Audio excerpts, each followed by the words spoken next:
Telugu YouTube ఛానల్లో మీ వ్యాపార ప్రకటనల కోసం 9154949554కి కాల్ చేయండి. ఖమ్మం అభ్యర్థిని ఎంపిక చేయడం కాంగ్రెస్ పార్టీకి రాకెట్ సైన్స్ అంత క్లిష్టంగా మారింది. ఎవరికి సీట్ ఇవ్వాలో ఎంతకీ అంచనాకు రాలేకపోతున్నారు. ఒకరి తర్వాత ఒకరు రేసులోకి వస్తున్నారు. ఎవరికి వారు తామే బెస్ట్ అన్నట్లుగా హైకమాండ్ ముందు ప్రపోజల్స్ పెడుతున్నారు.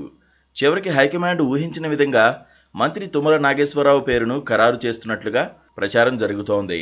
ఆయన కాకపోతే పారిశ్రామికవేత్త వంకాయలపాటి రాజేంద్ర ప్రసాద్ పేరు ఫైనల్ కావచ్చని అంటున్నారు. తెలంగాణ లోక్సభ ఎన్నికల్లో కాంగ్రెస్ పార్టీకి పోటీ లేదని సులువుగా గెలిచేస్తుందని భావిస్తున్న నియోజకవర్గాల్లో ఖమ్మం కూడా ఒకటే. నల్లగొండ, భువనగిరిల్లోనూ అభ్యర్థుల్ని ఖరారు చేశారు, కానీ ఖమ్మంలో మాత్రం అభ్యర్థిని ఖరారు చేయలేకపోయారు. ఉమ్మడి ఖమ్మం జిల్లా కోటాలో ఉన్న 3 మంత్రుల కుటుంబీకులు టికెట్ల కోసం ప్రయత్నించారు. తాము పార్టీలో చేరిన సమయంలో ఇచ్చిన హామీ ప్రకారం తన సోదరుడికి ఎంపీ టికెట్ కావాలని పొంగులేటి పట్టుబట్టారు. సీఎం పదవిని వదులుకున్న తనకు న్యాయం చేయాలని, తన భార్యకు ఎంపీ టికెట్ ఇవ్వాలని మల్లు భట్టి విక్రమార్క డిమాండ్ చేశారు.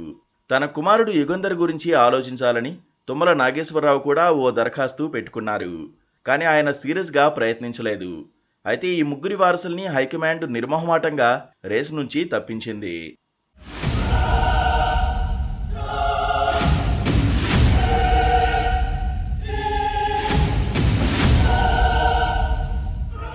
పొంగులేటి ప్రసాద్ రెడ్డి వైపు మొగ్గు చూపిన తెలంగాణలో లోక్సభ సీట్లలో అత్యధికం రెడ్డి వర్గానికే కేటాయించాల్సి వస్తున్నందున ఖమ్మం విషయంలో వెనకడుగు వేసినట్లుగా తెలుస్తోంది.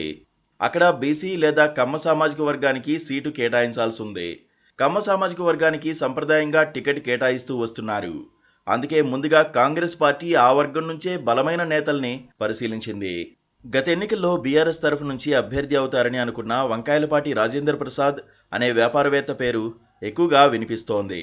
ఆయన ఇటీవల కాంగ్రెస్లో చేరారు. ఆర్థికంగా బలవంతుడు కావడంతో హైకమాండ్ ఆలోచన చేస్తోంది.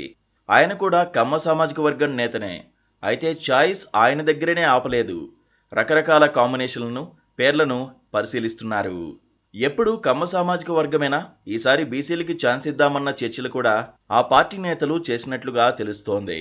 ఖమ్మం నియోజకవర్గంలో మొత్తం 16 లక్షలకు పైగా ఓటర్లు ఉండగా అందులో దాదాపు 9 లక్షలు బీసీ ఓటర్లు ఉన్నారు. అందులోనూ యాదవ సామాజిక వర్గ ఓటర్లు ఎక్కువగా ఉన్నారు.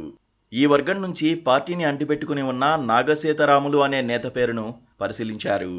అయితే ఆయన కేడర్కు పెద్దగా పరిచయం ఉన్న నేత కాకపోవడంతో పక్కన పెట్టారు. మళ్లీ కొత్త నేతల పేర్లు తెరపైకి వస్తున్నాయి. గత ఎన్నికలకు ముందు కాంగ్రెస్లో చేరిన మండవ వెంకటేశ్వరరావు పేరు కూడా హైకమాండ్ వద్ద ఉందని అంటున్నారు.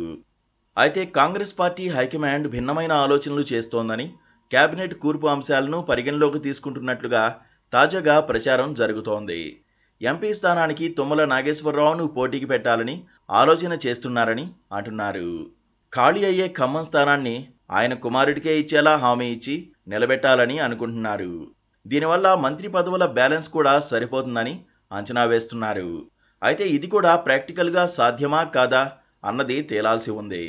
సింపుల్గా గెలిచే సీటు కాబట్టి పోటీ ఎక్కువగా ఉందని, అగ్రనేతలంతా పట్టుబడుతుండడం వల్ల సమస్యలు వస్తున్నాయని, చివరికి ఇది ఎటు దారి తీస్తుందోనన్న ఆందోళన కాంగ్రెస్లో ఉంది.